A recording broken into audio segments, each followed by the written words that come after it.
March FPGA seminar at the U of T. I hear we're broadcasting all over the place now. So we'll have two talks today, and the first talk will be Martin Lebrecq, work with Greg Stefan. Good morning. So the title of my presentation is NetTM, Faster and Easier Synchronization for Soft Multicore via Transactional Memory. So as you all probably know, packet processing represents about 40% or more of the FPGA market. So this is definitely something that manufacturers pay attention to. And packet processing can mean many things. So packet processing is the thing that enables cell phones, the internet, the email, cloud computing, and all these new things like even digital TV. So all these things are made possible by wireless and wired communications. The focus of this presentation is mostly on software packet processing. So where does software packet processing occur? Well, there's different kinds of packet processing. We have packet processing at home. We have packet processing at the edge of the big clouds, the edge of the network, and we have packet processing at the core of the network. So there's a wide range of packet processing. So where does software come in this? So there could be softwares at all the layers of the stack. So basically, we're going to define packet processing in terms of function rather than where it's going to fit. So at the simplest form, packet processing can have basic packet processing. So we have switching and routing, port forwarding, port and IP filtering, and all of this can be done with a chip that you buy off the shelf. For example, here I put a sample from Broadcom, and this chip will do the work for you with some kind of configuration that you do in software. There's another kind of packet processing that is composed of byte manipulations. We can have cryptography, compression routines, and all of this is usually best addressed with some core that will do the work for you. You send the data, and then you get the response back as a sort of streaming unit. And the next kind of packet processing that we have is control flow intensive processing. And this consists of deep packet inspection, virtualization, load balancing, and all these things are complex to address directly in a hard ASIC. So the technology that best addresses these problems right now is an array of processors, and these processors are programmable cores. And this is really the focus of our work, addressing this kind of applications. Now just to summarize what I just said, so we have packet processing in routers. They represent, this packet processing or telecommunications area represent about 40% of the market, which means that most of the high-end routers have an FPGA. Now, to address complex problems such as control flow intensive or stateful applications, we need software and CPUs.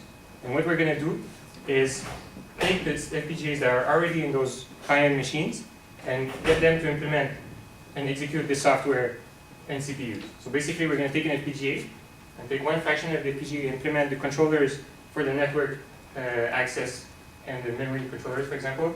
And then the next fraction of the FPGA will implement the processors that are programmable to implement those applications. So this is the system that we built on a real network card. The card is the card that was initially developed by Stanford, the NetFPGA card. In its basic form, this system has two processors. The packet input and output is managed in hardware automatically, and both processors are connected to a shared data cache here that has access to off-chip DDR memory. Both processors are connected to a synchronization unit to manage logs, and you can see both processors have 4 threads, so they're multi-threaded processors to improve the efficiency of this system. So you might be able to find that this somehow resembles Altera speaker ASIC or task processing units that has been presented at some conferences, but there's no explicit detail or technical detail that that has been shared with us. So, but we think that this is very relevant to this kind of system. So there would be lots of similarity. And this system has been released online, and you can find more details about it if you Google NetFPGA and NetThreads. So when we take the system that I just presented to you and we want to write a packet processing system, how would we do it? So we have 8 threads.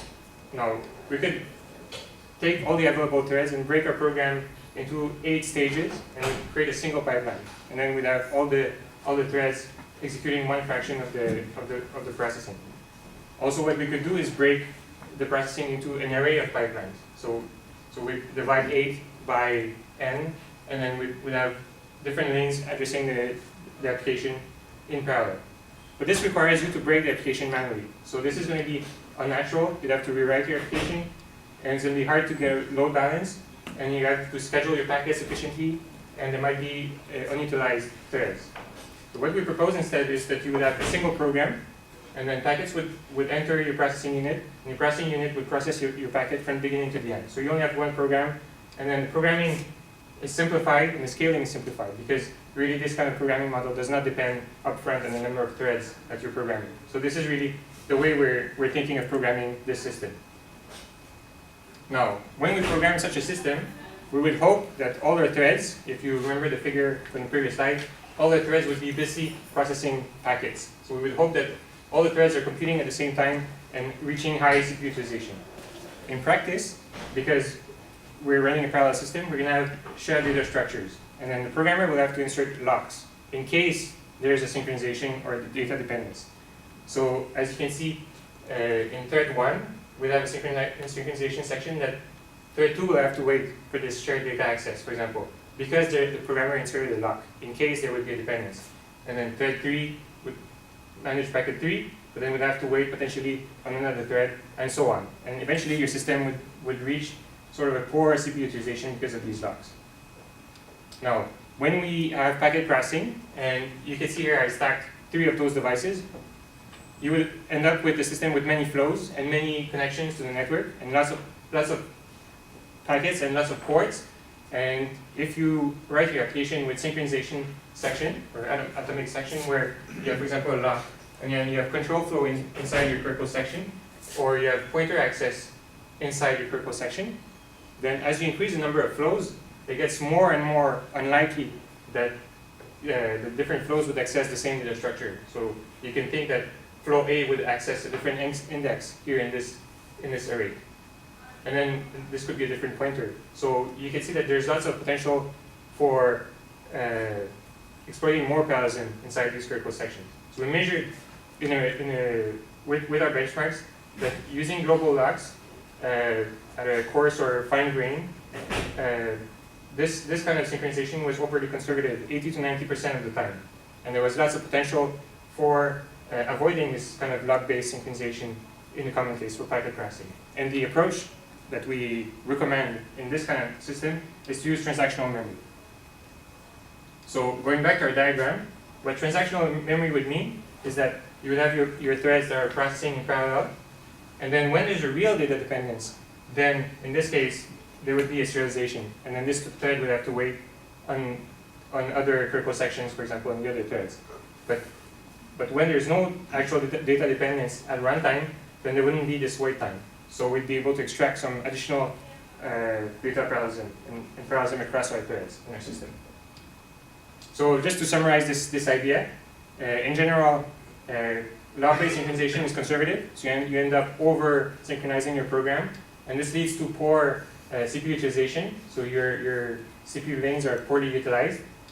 And what we preconize is having a transactional memory system to exploit the optimistic parallelism, and this would allow you to write a single program, and then you would have to manage your locks at very fine grain, and then you'd be able to have a high CPU utilization.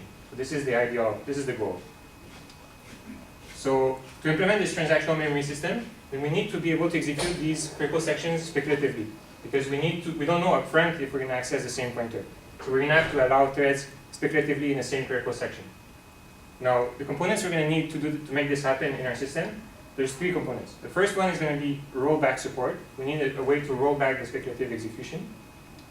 The second aspect that we're going to need is conflict detection. And the third aspect is contention management. So there's been lots of related work. You've probably seen at many conferences hearing about hardware transactional memory. Lots of approaches have been proposed for ASICs, but really our goal is here is to focus on FPGAs. So we really want to know what fits best for FPGAs in terms of strengths and limitations of FPGAs. So let's start off with how are we going to implement the rollback support in FPGA. So here we have our 2 processors. They're connected to a shared data cache. And here I added 2 buffers. So we're going to have temporary buffers to store the speculative state of our transactions. And those temporary buffers could be either a to-do buffer or an undo buffer. So you could store the speculative writes and then put them on hold in a to-do area, or write your speculative modifications directly to the data cache and then save the previous value and put it in your undo buffer. And these are the very different approaches. So we have to evaluate exactly which one fits best. And for example, in the case of to-do buffers, you have a slow commit because your data is in a temporary buffer and you have to copy it to the data cache when you commit. And when you undo, if you have undo buffers, then your commit is very fast because your modifications are already in the data cache. Okay, and the layout. So if we have to-do buffers, then we have a faster board because the speculative data is in the temporary buffer. Then we just discard the temporary buffer and we have a very fast board. Now if we have undo buffers, then we have to go in the data cache and undo whatever has been done here. So we have a slower board. When we have a to-do buffer, we have to look up the speculatively read data. Could be either in the temporary buffer or in the data cache. So you have to do a double lookup. If you have undo buffers, you can proceed normally in your reads because your reads are already in the data cache.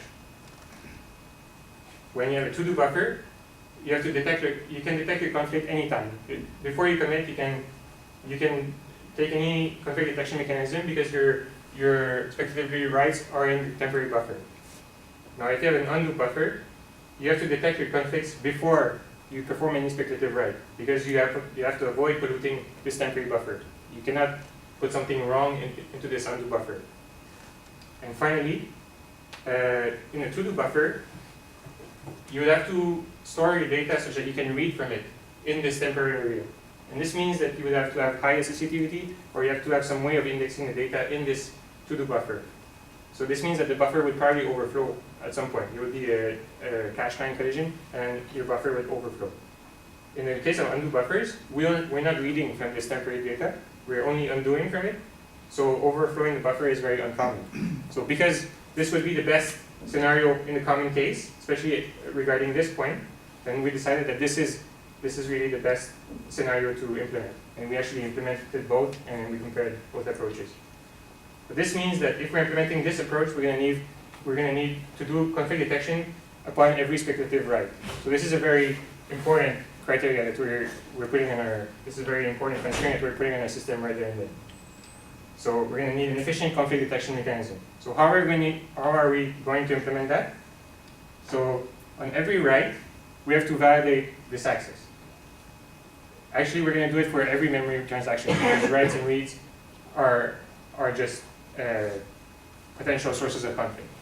So every time a processor will perform a memory request, then we'll take the address.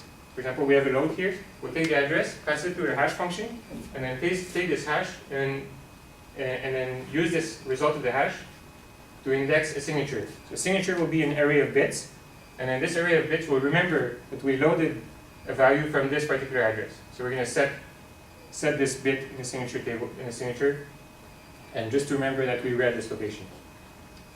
Now, we're going to have a second processor. The processor will do a store. Address will pass to the hash function, and then we're going to set the bit to remember that we wrote to this particular location. And now you can see that, maybe you can see it from the side, that we wrote to a location that is in the same position as where we read in the other thread. So the second bucket we read in the signature, and the second bucket here we wrote from this processor. So in this case there would be a conflict because we wrote what the other thread has read, and then this processor would have to abort. Would be comparing the signatures, and we'd have an abort. And this thread would have to roll back. So definitely this kind of implementation has quite a bit of design space exploration to do, because the longer signatures you have, the more resolution you will have in your hashing of speculative storage, and you want to avoid as much possible hash collisions. And this really will have lots of implications on the area and the timing of your processor. So basically what we did is investigate this design space to figure out which kind of hash function would perform best in this scenario. So the simplest kind of hash function we can think of is taking an address and then selecting a few bits from this address. So this would be bit selection. So we take a few bits from the address and say this is our hash already. This is the simplest form of hashing we can think of. So we'd have 4 bits, and we can hash into at most 16 buckets or 16 signature bits. So we create these 16 buckets, and then we say we're going to set this bit that matches this particular hash here. So we set the bit. Now we investigated a number of these approaches, and the one we came up at the end was this application-specific signature. And this application-specific signature scheme is based on profiling. So let's assume we have a system with 3-bit addresses. So these would be, after profiling, this would be the most occurring 3-bit addresses that are shared data locations. So we would put them in a tree, organize them in a tree, and then after profiling, we would find that only 3 of these locations are most likely to create a conflict or raise condition among our threads. So we would mark these 3 locations, and we would say that these 3 addresses have to fit in different signature bits. So we want these to be tracked independently in 3 different locations. So we'd have 3 signature bits for these 3 particular leaves of the triad.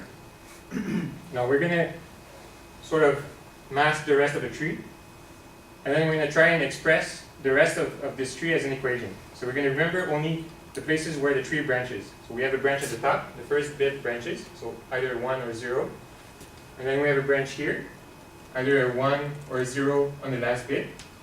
And then we're going to write this down as an equation as a function of A2, A1, and A0 for our address bits. So this is our hash function that represents this particular tree. And then we're going to have a memory address that's going to go to this hash function. And then the hash will determine which bucket will take the bit, will be set based on this memory access. So we found that this representation was very efficient because it's only a combinational circuit. And we evaluated it against related work. And so there's bit selection, which I presented earlier, which is this curve here in blue. Here on the vertical axis, you can see that this is the well, you can't really see it, but this is the false abort rate. So we want to have hash collisions, as few hash collisions as possible. So we don't want to create false aborts because we have hash collisions. And this is the length of the signature. So as we increase the length of the signature, then of course we have more resolution in tracking different memory accesses, but this is putting more constraint on the FPGA circuit. So we want to have the smallest signature length as possible. So we want to be in this corner here. And you can see that the thread-based scheme, which I presented just a second ago, the application-specific thread-based scheme, provides you about an order of magnitude less signature bits required to get the same level of accuracy in your hashing of addresses. So we presented this work in a paper if you want more details on this. But we found that this kind of scheme was very efficient. And we tried it on other benchmarks and found the same kind of results for UDHCP, NAT, and a classifier where we have an order of magnitude less signature bits for the same kind of resolution. Except for Intruder, where we had more difficulty here because Intruder has more kind of memory management and lots of allocation and deallocation. But still, we were performing better with the try than the other schemes for the kind of signature we could implement in that particular system. So now that we have an efficient conflict detection mechanism, the last component that we need, we have speculative storage, conflict detection, and then the last one is contention management. So when we have an aborted thread, what do we do with it? This is contention management. So let's say we have 2 threads here in our system, thread 0 and thread 1. They're both processing a packet. We start at their own pace whenever a packet arrives. Now, there will be a race condition. For example, there will be a race condition between thread 0 and thread 1. So thread 0 will abort. And then in this case, for example, we decide just to let the system run. Thread 0 will restart, and thread 1 will again enter the same condition with thread 0, because thread 0, for example, would execute the same kind of memory access pattern. And then thread 0 will keep aborting until the thread 1 commits. And then thread 0 could go ahead, and there wouldn't be any more conflict. So you can see that trying to manage this contention or potential re-happening of threads when you have 8 threads, it could lead to lots of kind of situations and patterns of memory accesses. So you have to be very careful when you address this kind of situation in your system. You have to very carefully manage when you restart your transactions. So let's try another mechanism where we have thread 1 and thread 0. So here there would be a race condition. Thread 0 aborts again, and then you would wait for the commit of thread 1 to restart thread 0. Then in this case, thread 0 wouldn't be restarting and wouldn't be slowing down thread 1, because obviously those 2 threads are sharing the same memory system and the same CPU resources. So this would be a better approach in this case, comparing these 2 systems. And we tried a number of these schemes, and we found for example, here we could restart 1 thread upon commit, 1 or 2 threads adaptively, or 2 threads upon commit, or 4 threads. And we can see really that the performance is application specific. So here we get a slowdown as we change scheme, and here we get a speed up. But we can see that overall, transactional memory in our system provides a geo mean of about 25% additional speed up on this particular kind of contention management scheme. And you can see here that intruder experiences a slowdown. And the reason is because intruder is not, throughput of intruder is not determined strictly by the weight and critical sections. And the CPU utilization is otherwise very high. So intruder has lots of aborts and must restart its transactions quite a bit. So this means that intruder in this with speculative execution slows down, but our system implements locks and transactional execution. So we're free to revert intruder to using just regular locks and get 100% speed up, just put it back the way it was before. So implementing this transactional memory increase the area resources of our system by 21% in core lots and about 25% in block rounds.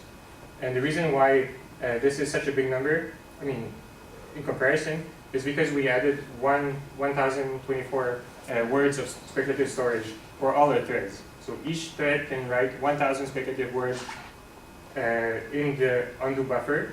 And we also provided a mechanism such that if you're willing to change your program just a little bit, you can have an unlimited number of speculative writes that you can do in your program. We preserved the 125 megahertz operation, which is very, which was challenging in our system, in the Vertex 2 Pro system. And so overall, you can find that this kind of implementation has a modest logic and memory footprint. So just to summarize this presentation, this was NetTM was the first hardware transactional memory implementation that is very tightly integrated with the cores to maximize the efficiency of hardware transactional memory. In the system, we support both locks and transactional memory without changing your code. So you can take the same code and run it on either a normal processor or a processor with transactional memory. Using the transactional memory support, we're able to extract optimistic parallelism and get additional throughput from our benchmarks of +6, +54, and +57%. Because transactional memory is deadlock free, and you don't have to optimize your system at a very fine grain, then transactional memory is simplifying your programming, the programmer's job. And we showed that all of this works well on FPGA, in a real FPGA system. Our future work is to take the system and scale it to more threads, bigger FPGAs, the newer version of NetFPGA. And the system has been released online. If you want more information, you can search for NetThreads or NetTM, which are linked together. And you can contact me by email if you're interested. Thank you. Is there any question?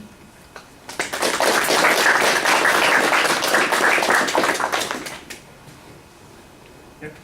So the way you detected conflicts was kind of based on, like, you had to profile the benchmarks. Right. So is this kind of an expected, like, would you be able to profile the benchmarks for packet processing? Because maybe it's always running the same benchmark or something. Like, is this kind of when it's deployed, could you do this?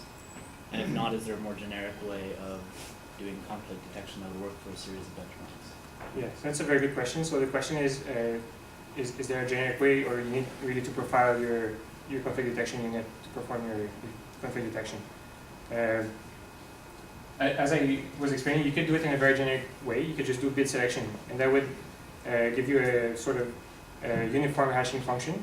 But then that would require you to have a very long signature, and that would put lots of constraints on your circuit. So our goal was to minimize the signature length so that we were able to fit more things in the FPGA and match our timing constraints. And that was really a determining factor in being able to implement this hardware transactional memory system to have very compact signatures. The Now- benchmarks that you're running are like kind of all kind of typically the same in packet processing So- applications where you could actually do this. So I guess in the general case, when you're implementing a packet processing system in a router, for example, then you would think that people would put lots of design time into this kind of system. So I think it's very possible that they would be able to do this profiling. And you can see also that the profiling is only done, the only memory addresses that are relevant is the addresses that are part of critical sections. So we have the intuition that probably these critical sections have sort of a repetitive memory access pattern or predictable kind of memory access pattern. but definitely we're working towards having more general approaches, but really putting this in FPGA was the reason why we had to go with application specific, and we found that this was performing best. So yeah, it's really a trade-off. Sort of a follow-up question about your hashing function. Mm-hmm. So did you profile a series of different applications and then pick the best hash function that sort of helps all of them, or was it just one particular application? So the hash function is built on a specific application. So each hash function matches a specific application, specific profile. And the profile is built by running like a large number of packets in the system. But the profiling phase is different from the training phase. So we don't run in the same training set as, our run set is different from the training set. So your hash function, is it hardwired into your system, or can it be configured by software from the processor? It is automatically generated, but it's compiled in the FPGA design at this moment. Yep. So if you're designing your hash function based on like a traffic profile, is it possible you could get like a pathologically bad traffic profile that leads to an unusual number of aborts? Yeah, so as I was saying, is if you're designing a system that does packet processing and you want to get performance, you would hopefully give a packet trace that is representative of what you expect to be in your system. So if, for example, you have memory access patterns that are never exercised in your profile phase, then you would have generic sort of kind of performance when you enter the hash function. So you might have more false conflicts than you would have liked to. But then the performance will still perform, the system will still perform correctly, you won't have deadlocks, and your programming is just the same. So basically how much you're willing to spend time tuning the hash function is really up to the person who implements the system. Yeah, I guess the follow-on question is, what kind of variance is there? Like if you get a traffic profile that's very different from your normal, how much faster or slower can the... So I don't have the data right now, but the result, if you look in the ARC paper, ARC 2010 paper, the impact of having very efficient conflict detection is huge, because really you would be serializing your system if you're always aborting your threads. So it's very important to have for good conflict detection. But how much does that range over the different... I think in the paper we were getting like only 70% of performance if we had poorly tuned signatures. Just, I guess, adding on that, for security purposes, if you can generate pathological patterns, right, it's easier to overload a system, so that seems that would be a huge concern in network processing. Like even if the realistic case it performs well, if it's easy to overload it under these pathological cases, that's a big problem. Commercial. Yeah, I guess resource provisioning is sort of it could be a concern for people who do security. They'd have to see the worst case. I guess they're mostly concerned about the worst case, and they'd have to do a study of what is the worst case performance they can get in. But I would imagine any commercialization network stuff, security is kind of big number one thing. If you have untrusted data, someone can easily overload your system. So in this case, it wouldn't be untrusted data. It would be unknown access patterns, for example, or unexpected categories of flows, for example, in your system. And those flows would be slowed down compared to other traffic because of this added race conditions. So it doesn't affect the other traffic passing through the weather then? Well, you have lots of threads, so it's sort of hard to predict what could happen. But Right. the worst could happen is slow down your system. But it seems that one thread could slow down everybody. The sort of unexpected traffic pattern would be slowed down with respect to the rest of the system. So which means that the attacker would be penalized in a way, and I don't know. It's hard to predict how the system will behave. I mean, it really depends on the application. I'm just wondering, that second bullet there, how is it that you're coding this parallelism that allows you to switch back and forth between TM and conventional lock? So we have our critical sections, so we have a critical section would be lock and unlock, and these locks and unlock trigger either a lock or a critical or a transactional. Trigger out either a conventional lock section or trigger the beginning of a transaction in the system. And what determines which is which is at the synthesis time, the designer would say these locks are mutexes or these locks are transaction. Okay, so let's thank the speaker.